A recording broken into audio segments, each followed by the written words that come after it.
Welcome back, everyone. My name is Patrick. You're watching the Oilers Rundown. Well, we got the news at noon that we all expected. Jack Campbell has officially cleared waivers and is on his way to the Bakersfield Condors, and goaltender Calvin Pickard is on his way up from Bakersfield to join the Oilers as they take on the San Jose Sharks tomorrow night. So best of luck to Jack. Hopefully it isn't the last time we see him in an Edmonton Oilers uniform, but I have a shaky feeling that we may have seen the last of Jack Campbell. Who knows? If he goes down to Bakersfield, really performs, the Oilers turn it around at the NHL level, possibly we see him come back up. I've seen some people predicting that he's back up before the end of November. The Oilers do sometimes like to have quick turnarounds when they send someone down to Bakersfield, so that is entirely possible. And if Jack Campbell goes on a tear down there, which he very well may, we could see him back with the Oilers sooner than even expected. Bob Stauffer gave us a look at the projected lineup for tomorrow night against the San Jose Sharks. We're going to see a new top line of Ryan McLeod, Connor McDavid, and Zach Hyman.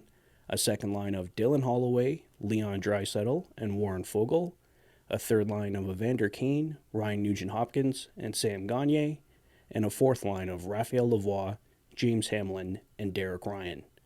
On the blue line, it was Darnell Nurse and Cody Ceci, Matthias Ekholm and Evan Bouchard, Brett Kulak and Vinny Desharnais. Stuart Skinner was, of course, in goal, and the Oilers brought in UBC's Doran Luding as an e-bug, so exciting for him. Obviously, Calvin Pickard will be taking his spot when he joins the team, so at least it was an exciting morning for somebody. I'm sure Calvin Pickard really excited to be joining the Oilers, get back in the NHL. I mean, he knew he was going to be with the Bakersfield Condors for the most part, but any player would love to try and get another shot at the NHL, and if Calvin Pickard can come up here and perform, you just never know. I mean, odds are he's headed back to Bakersfield at some point, but you come up, really perform well, you just never know. So hopefully that lineup can come in and perform for Jay Woodcroft. He really basically badly needs it if the Edmonton Oilers lose to the San Jose Sharks tomorrow night. It's going to be bad, guys. So I think the Oilers will come through. I think they will beat San Jose tomorrow night, but at this rate, who knows what's going to happen. So we know the Oilers are on the hunt for a goaltender. Let's take a look at all the latest.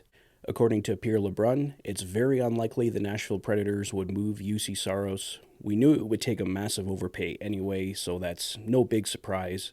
The Predators apparently aren't interested in moving their prospect goalie Askarov either, so doesn't look like there's any starters there with the Nashville Predators. According to Mark Spector, the Oilers are showing interest in Jake Allen in Montreal and Jordan Binnington in St. Louis. 630 Ched's Reed Wilkins also reported last night he's heard Binnington's name as well. Jake Allen is signed for this year and next at a $3.85 million cap hit and has a 7-team no-trade list. In 6 games played this season, Allen has a 3.35 goals against average and a .910 save percentage. Last season, in 42 games played, Allen had a 3.55 goals against average and an .891 save percentage, so not ideal. Jordan Binnington is signed for this year and the next 3 years to come at a $6 million cap hit and carries an 18-team no-trade list. In 8 games played this season, Binnington has a 2.58 goals against average and a .919 save percentage. Last year in 61 games played, Binnington had a 3.31 goals against average and an .894 save percentage. So, is he just off to a hot start? Mackenzie Blackwood with the San Jose Sharks is another name that's come up quite a bit in fan circles. No real insiders speculating on Blackwood just yet. The only real benefit with him is he's a cheaper and shorter contract. He's signed for the next 2 years at $2.35 million. As you can guess, this season has not been good numbers-wise. He has a 4.26 goals against average and an .892 save percentage. I'd be pretty surprised if the Oilers go to the Sharks to solve their goaltending issues. So that's basically the latest, guys. No big, exciting names, really. I mean, UC Saros is my guy, but I get that the Nashville Predators would be very reluctant to ever give him up. Askarov as well. Jake Allen, Jordan Binnington. I mean, they might help, but Jordan Binnington for $6 million for 3 more years kind of scares me, because if that one goes south, the Oilers are then in an even worse situation than they are right now with Jack Campbell. So if you get Jordan Binnington, that deal better work. So I don't know, guys. Let me know your thoughts. Is there a goalie target that really hasn't been talked about too much that you think the Oilers should go after? What do you think the solution is in Edmonton? Obviously, they got problems left, right, and center. Tomorrow night has to be a victory over the San Jose Sharks, and in my opinion, a very big victory. Not like 2-1. I'm talking they got to go in there, beat the Sharks 6-1, 7-1.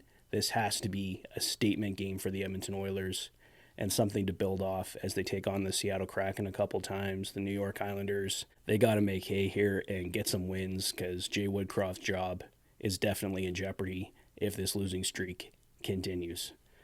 Let me know your thoughts on everything in the comment section below. If this is your first visit to the channel and you like what you see, please consider liking and subscribing for all the latest Oilers content. You've been watching the Oilers Fanatic. Thanks for being a fan.